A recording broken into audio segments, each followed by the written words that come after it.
हमारा जरा सा कोई बुरा करने का संकल्प करना दूर रहा, हंसी में भी बुरा करने की कोई बात कह दे, मजाक में भी हमारा बुरा करने की कोई बात कह दे, तो हम उसके आजन्म बैरी बन जाते। देखो हमने सुना है, उसने 2 आदमियों के सामने और हमारी बुराई की, पर प्रहलाद वो कहता है कि मुझे जिसने सांप मुझसे डसवाया, मुझे जहर दिलवाया, मुझे हाथियों से कुचलवाया, मुझे समुद्र में फेंकवाया, छत से गिराया, इन सब के प्रति भी अगर मेरे मन में द्वेष न रहा हो और इन सब में अगर मैंने भगवान को देखा हो, तो मेरे ये गुरुपुत्र जीवित हो जाए।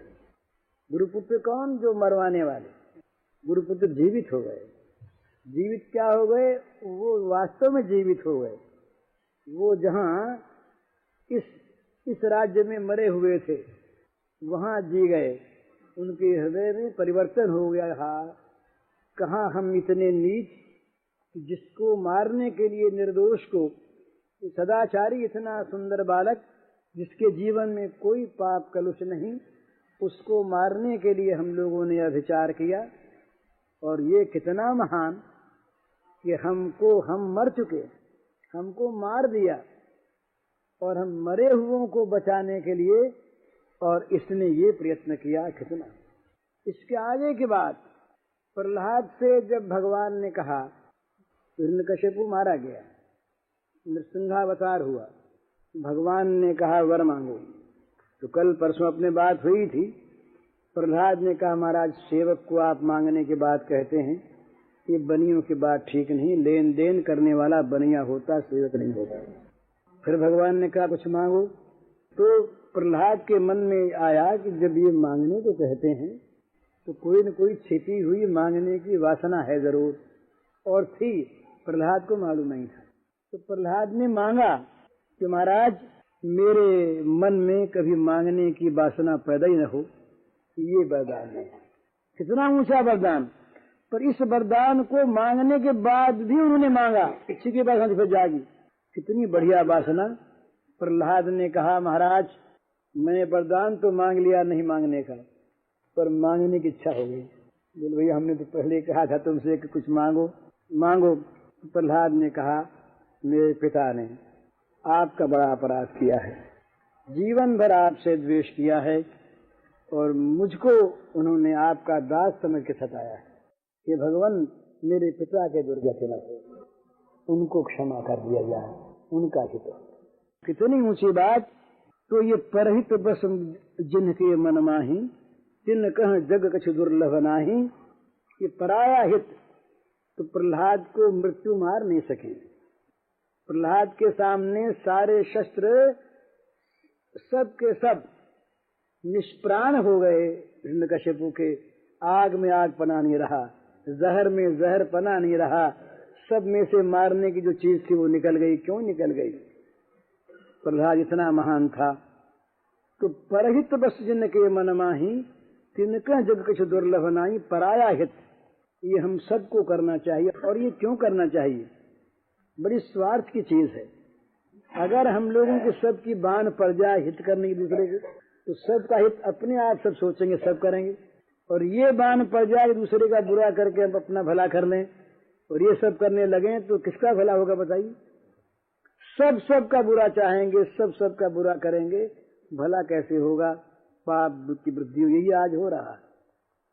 तो अपने यहाँ ये नियमों में सबसे पहले त्याग का नियम है, जानबूझकर किसी का भी अहित न करना, किसी के हित में बाधा पड़े ऐसा काम न करना।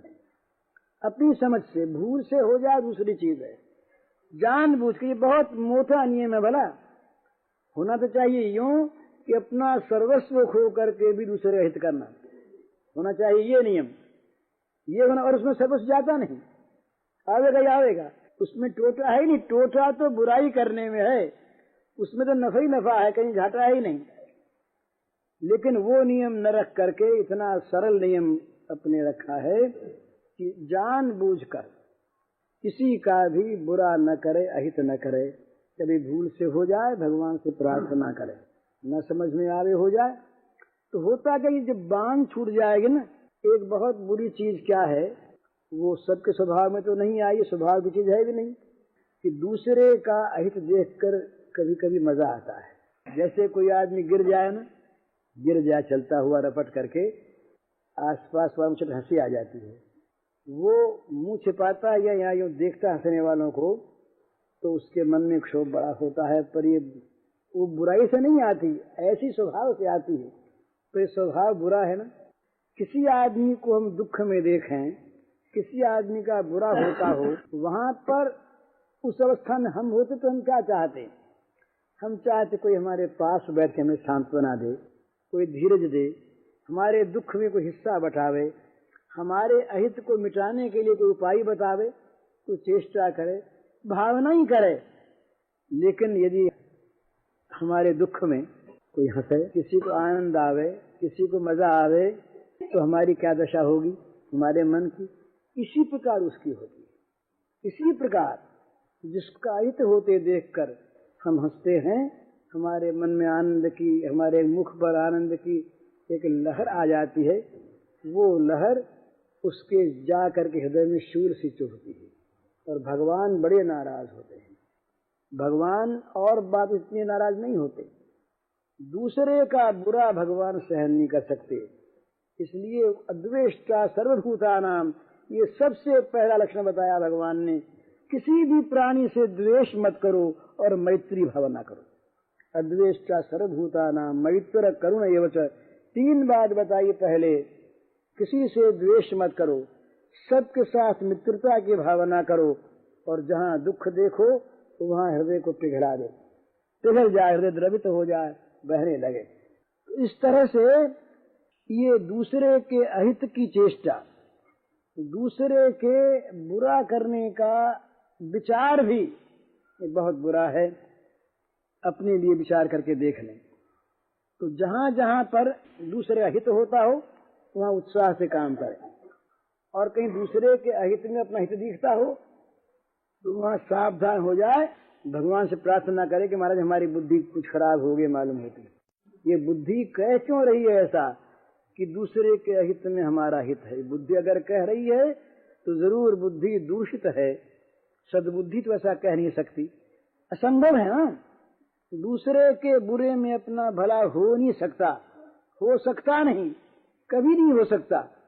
पर यदि बुद्धि कहती होगा तो चाहे वो भला दिखे, भला दिखे, लेकिन भला होगा नहीं।